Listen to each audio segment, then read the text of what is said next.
perjalanan hidup yang sangat berkesan untuk jadi pelajaran pada waktu rekreasi ke Danau Toba dengan ibu-ibu rombongan WWI.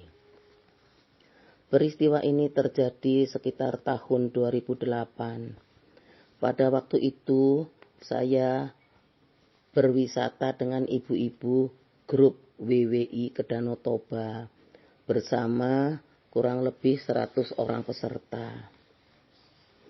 Langsung saja sampai di Hotel Danau Toba, kita dibagi kamar. Di dalam pembagian kamar, saya ditempatkan di kamar tempat karyawan hotel tidur. Di kamar tersebut ada sekitar 6 tempat tidur dipan. Saya di situ hanya berdua dengan suami, dipan yang lain kosong. Tempatnya juga ada di belakang, dekat penampungan air. Menuju ke situ juga cukup gelap. Saya sampai di kamar hampir menangis, sedih, capek, juga sudah malam. Terus harus bersiap lagi untuk makan malam, yang akhirnya saya tidak mau ikut makan malam. Mau komplain juga malu, akhirnya ikhlas menerima. Sampai sekarang teman-teman juga tidak ada yang tahu peristiwa ini. Setahu saya, untuk biaya perjalanan saya juga tidak gratis. Paginya kita berlayar ke Danau Toba. Di situ bertemu dengan panitia perayaan ulang tahun Raja Sisingamangaraja yang ke-100. Suami saya berbincang dengan bapak tersebut. Rupanya kita menuju ke tempat pertemuan perayaan ulang tahun Raja Sisingamangaraja yang dilaksanakan di suatu lapangan terbuka.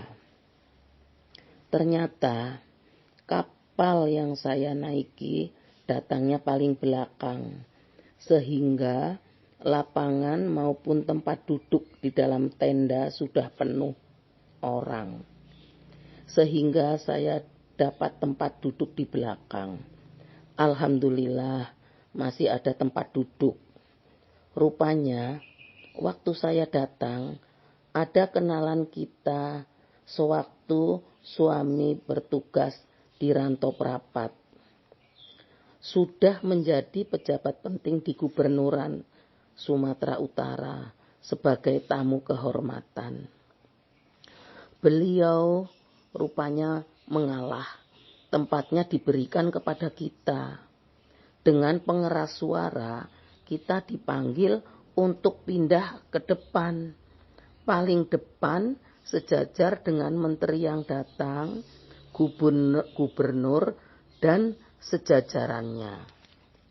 Sedangkan teman rombongan dari Jakarta masih duduk di belakang. Saya terpaksa harus ke depan karena dipanggil dengan pengeras suara. Di tengah acara, saya ingin ke kamar mandi.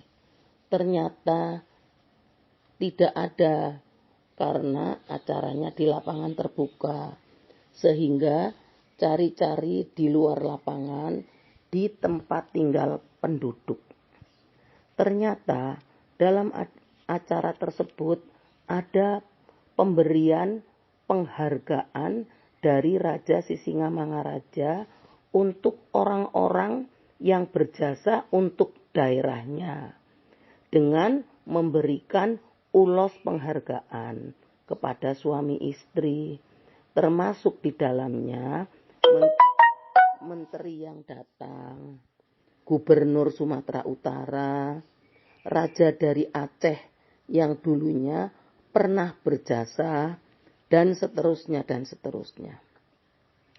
Ternyata nggak tahu ada pemikiran dari mana nama suami saya dipanggil-panggil untuk menerima ulos penghargaan. Sedangkan kami masih berada di luar lapangan.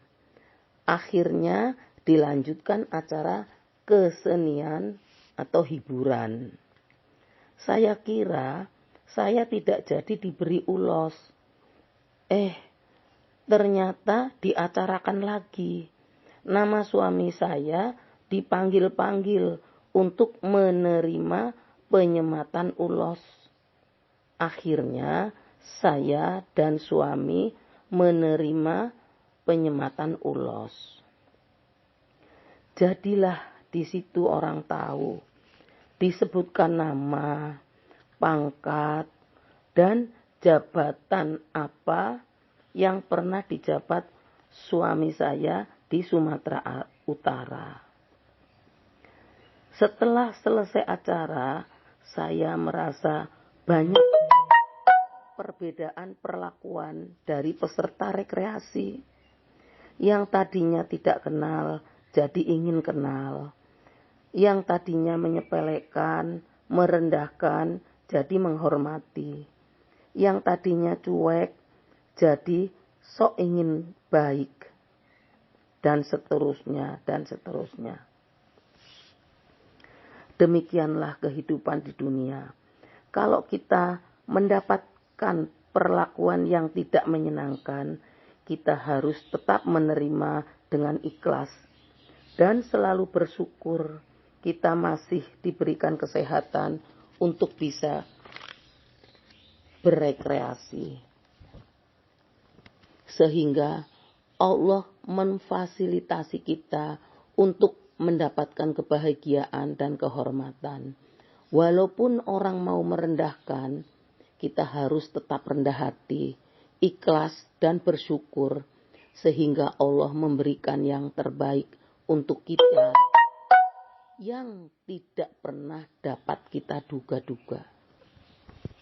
Saya mengambil hikmah dari peristiwa ini.